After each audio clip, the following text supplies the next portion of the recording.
Salam sejahtera, membahas tentang makhluk goib dan keberadaannya. Pertama kita harus mengetahui dasar dari makhluk goib. Makhluk goib di sini tak sehalus permukaan kaca, dan lembut namun tak seperti lembutnya tepung dan debu yang bisa tertiup angin.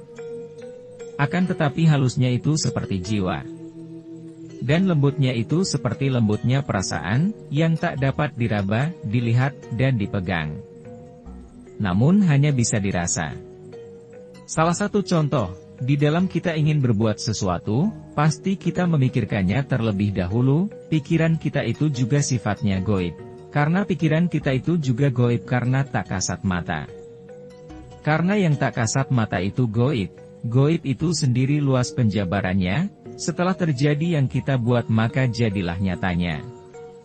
Jadi sebenarnya goib itu bukanlah seperti yang ada dalam cerita atau film, yang digambarkan secara nyata.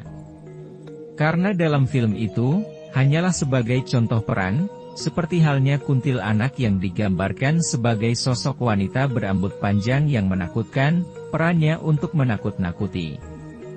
Bisa kita memahami tentang cerita sebuah film, akan tetapi mesti dikaji dan dipahami terlebih dahulu. Supaya kita mendapatkan tafsir yang tepat, bukan hanya seperti apa yang terlihat saja, tapi harus dipahami. Cara kita memahami sebuah cerita dalam film, dari sudut pandang yang mana? Apakah hanya sekedar hiburan atau memang nyata kita rasakan? Karena sesungguhnya kembali lagi ke sifat dari makhluk goib tersebut, yang hanya bisa dirasa dan tak berwujud jika tanpa adanya sebab dan wadahnya. Goib menurut kajian saya adalah sesuatu yang tak kasat mata namun dapat dirasa, tak berwujud jika tak berwadah dan tak bersebab. Berwujud karena pola pikir kita yang memunculkan dan mewujudkan goib tersebut, sehingga ia berwujud. Seperti halnya pola pikir kita atau sugesti yang dari kecil sudah ditanamkan pada kita, seperti halnya cerita-cerita yang mengarahkan kita pada wujud yang sebenarnya terbentuk bentuknya dari pola pikir yang ditanamkan, tak ubahnya ketika kita menyadari hantu yang kita anggap berbentuk jelmaan sesuatu. Jelas nyatanya berbeda dengan versi yang lain. Misalnya versi luar negeri. Yang berbeda versi hantunya. Jadi sebenarnya hal goib itu ada, dan saya pun meyakini hal goib itu ada. Namun dia berwujud dan bisa menampakkan diri pada kita karena pola pikir kita sendiri yang memunculkan bentuk dan wujudnya. Coba seandainya kita fokuskan pada hal yang kita kerjakan. Di dalam kegelapan kalau seandainya kita kerja dan kita fokuskan pada pekerjaan kita, kemungkinan kita tidak dapat melihat hal goib. Karena pola pikir kita yang mengarahkan kemana. Lain halnya ketika kita yang menghendaki, sehingga pola pikir kita sudah tertuju ke sana. Maka terjadilah wujud karena pola pikir kita. Dan sebab karena kita yang menghendaki atau mengundangnya, dan harus kita ingat semua tentang kajian kita bahwasanya yang kita kaji tentang goibnya manusia.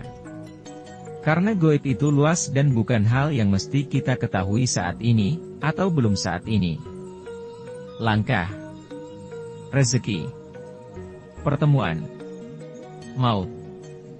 Itu adalah rahasia yang di luar jangkauan kita, dan kita tidak bisa memastikan hal yang empat itu, yang kita bisa hanyalah mentafsir bukan memastikan hal kehidupan kita.